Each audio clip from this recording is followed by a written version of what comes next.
आपका स्वागत है यूरेका पे। एनसीईआरटी सीरीज में आज हम क्लास 12th के राजनीति विज्ञान के चैप्टर 7th को देखेंगे, जिसमें हम अभी सेकंड बुक कर रहे हैं पॉलिटिकल साइंस की क्लास 12th की। इस चैप्टर का नाम है क्षेत्रीय आकांक्षा। इस चैप्टर के तहत हम जम्मू कश्मीर से संबंधित सभी जानकारियों को प्राप्त कर चुके हैं कि किस प्रकार से जम्मू कश्मीर में अलगाववादी आंदोलन जो चल रहे थे वहाँ पे हिंसक झड़पें हुई थी, और किस प्रकार से जम्मू कश्मीर को भारतीय संघ में मिलाया गया था 1947 में। तमाम चीज़ों के बारे में हम जान चुके हैं। इस वीडियो के माध्यम से हम पंजाब से संबंधित महत्वपूर्ण जानकारी को प्राप्त करेंगे।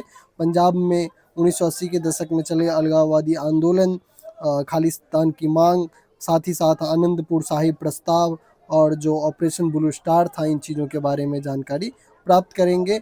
और साथ ही साथ हम एक समझौते के बारे में भी देखेंगे जो राजीव गांधी लोंगोवाल समझौता के नाम से जाना जाता है। तो आइए दोस्तों, इस वीडियो के माध्यम से हमें इसी नोट्स के माध्यम से सभी महत्वपूर्ण जानकारी को प्राप्त करते हैं।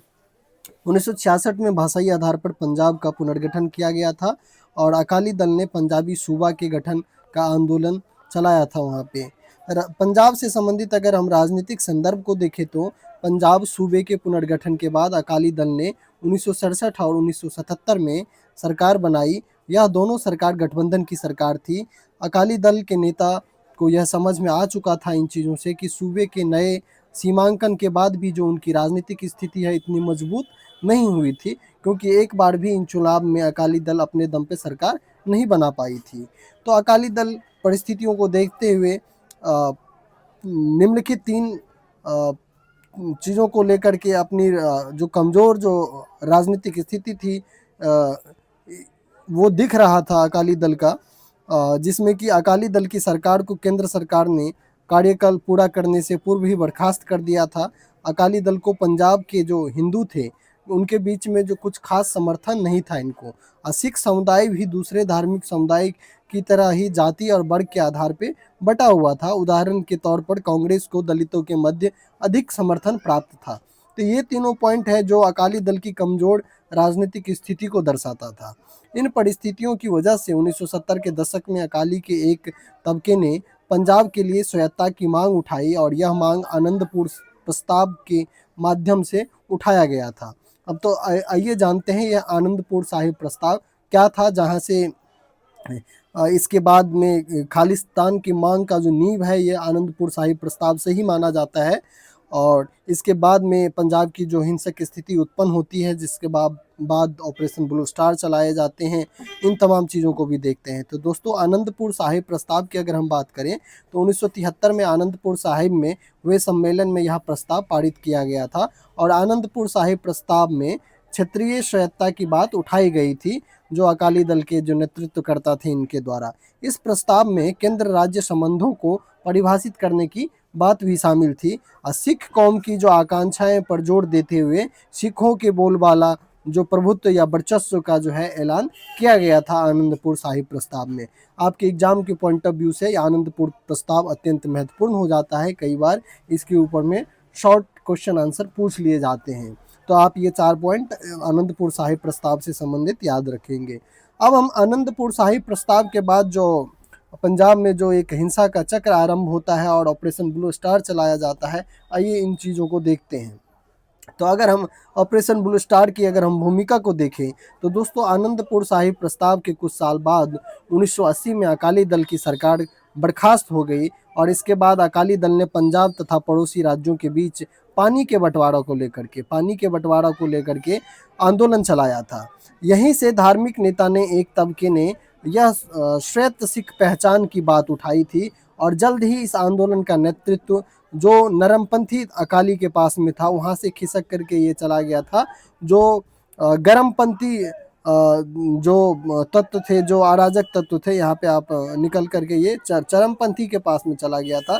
यानी जो अराजक लोग थे, जो उग्रवादी तबके के लोग थे, और इन्होंने यहाँ से एक सिखों के लिए एक अलग स्टेटहुड की बात की, जिसका नाम खालिस्तान के मांग के नाम से जाना जाता है।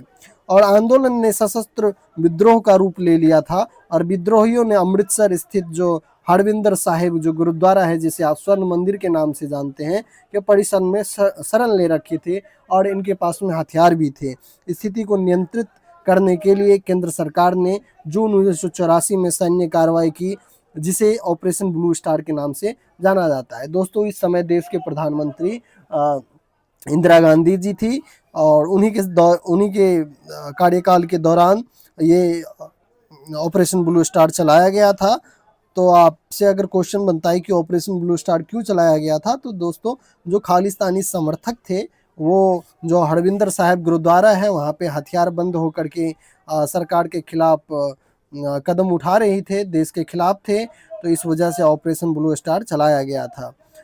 ऑपरेशन ब्लू स्टार के जो प्रमुख कारण थे, अगर इन चीज़ों को हम देखें, तो उग्रवाद और आतंकवादी गतिविधियों की वजह से चलाया गया। राज्य में कानून व्यवस्था की स्थिति बिगड़ रही थी। स्वर्ण मंदिर परिसर में हथियारों का जमाव था, जो कि चरमपंथी जो अकाली थे उन्होंने जमाव कर रखा था और उग्रवादी नेतृत्व यहाँ से गतिविधियाँ चला रहे थे अपना। अलग खालिस्तान की मांग की वजह से भी चलाया गया। भारत से अलग राष्ट्र की मांग ने राजनीतिक संकट को गहरा कर दिया था इस समय में। ये प्रमुख 3 कारण थे, तत्कालीन 3 कारण, जिस वजह से ऑपरेशन ब्लू स्टार चलाया गया था। ऑपरेशन ब्लू स्टार के तहत की गई कार्रवाई की अगर बात की जाए, तो जून 1984 में भारतीय सेना को स्वर्ण मंदिर परिसर में भेजा गया और इसका उद्देश्य था उग्रवादियों को बाहर निकालना और कानून व्यवस्था बहाल करना।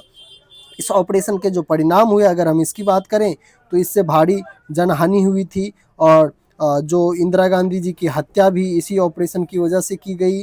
और 1984 के जो सिख दंगे हुए थे, वो इंदिरा गांधी जी की हत्या के बाद में स्टार्ट हुआ था और राजनीतिक अस्थिरता में जो है वृद्धि हुई थी। तो ये 4 पॉइंट जो है प्रमुख है। भारी जनहानि की अगर हम बात करें, तो ऑपरेशन के समय स्वर्ण मंदिर को क्षति पहुंची, जिससे सिख समुदाय की जो भावनाएं हैं वो आहत हुई थी। अक्टूबर 1984 में इस ऑपरेशन का बदला लेने की भावना की वजह से जो पीएम इंदिरा गांधी जी की जो हत्या कर दी गई थी, उनके अंगरक्षकों के द्वारा, जो उनके सिख अंगरक्षक थे, उन्होंने गोली से ही उनको मार दिया था। इनके हत्या के बाद में, पीएम की हत्या के बाद में 1984 का सिख दंगा स्टार्ट होता है। पीएम की हत्या के बाद देश में कई स्थानों पर सिख विरोधी दंगा भड़क उठा और इस दंगा का सर्वाधिक जो असर है वो दिल्ली जैसे शहरों पे पड़ा। 2005 में तत्कालीन जो पीएम मनमोहन सिंह जी थे, इन्होंने इस हिंसा को लेकर के संसद में माफी भी मांगा था। राजनीतिक अस्थिरता में वृद्धि हुई। पंजाब में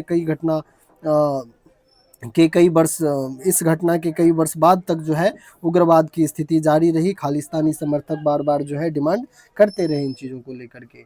अब अगर हम नेक्स्ट देखें दोस्तों, शांति की ओर कब पंजाब में बढ़ते हैं, इस कदम बढ़ाया जाता है, तो इंदिरा गांधी जी की हत्या जब 1984 में होती है, इसके बाद में राजीव गांधी जी पदभार ग्रहण करते हैं पीएम पद का। और राजीव गांधी और लोंगोवाल जी के बीच में एक समझौता होता है, जिसे राजीव गांधी लोंगोवाल समझौता के नाम से जाना जाता है। 1980 के दशक में पंजाब में उग्रवाद और राजनीतिक अस्थिरता बढ़ गई थी। 1984 के ऑपरेशन ब्लू स्टार और इसके बाद की घटनाओं से स्थिति और भी गंभीर हो गई थी। 31 अक्टूबर 1984 को इंदिरा गांधी की हत्या कर दी गई थी, जिसके बाद देश में पीएम राजीव गांधी बने थे। और पीएम राजीव गांधी और अकाली दल के जो नेता थे हरचंद सिंह लोंगोवाल के बीच 24 जुलाई 1984 को एक समझौता हुआ, जिसे पंजाब समझौता या राजीव लोंगोवाल समझौता के नाम से जाना जाता है।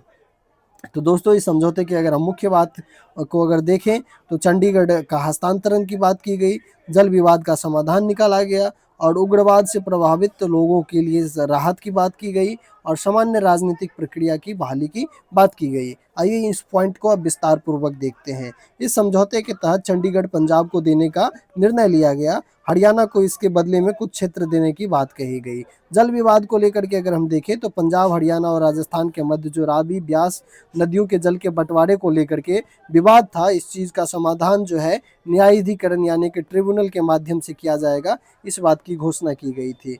उग्रवाद से प्रभावित लोगों के लिए राहत की बात की गई। जो सिख दंगे हुए थे उसमें जो लोग प्रभावित हुए थे और साथ ही साथ जो खालिस्तानी उग्रवाद से जो प्रभावित लोग थे, उनके लिए राहत की बात जो की गई थी। निर्दोष लोग की रिहाई पर सहमति बनी थी और सेना की उपस्थिति कम करने का आश्वासन दिया गया था केंद्र सरकार के द्वारा, राजीव गांधी जी के द्वारा। सामान्य राजनीतिक प्रक्रिया की बहाली की अगर हम बात करें, तो राज्य में चुनाव कराने और लोकतांत्रिक शासन बहाल करने का निर्णय लिया गया। दोस्तों, वर्तमान समय में पंजाब की स्थिति सामान्य है, वहाँ पे लोकतांत्रिक रूप से चुनाव होता है और लोकतांत्रिक रूप से सरकारें बनती हैं और जो खालिस्तान का मांग था वो भी एक हद तक अब स्थिर हो चुका है। इस प्रकार की कोई हिंसक घटनाएं अब वहाँ पे नहीं होती है। तो आपका जो ये वीडियो था ये पूर्ण रूप से एनसीईआरटी आधारित था। मुझे उम्मीद है कि आपको ये वीडियो पसंद आया होगा। अगर ये वीडियो पसंद आया हो तो कृपया अपने दोस्तों के साथ शेयर करें और चैनल को सब्सक्राइब करें। धन्यवाद।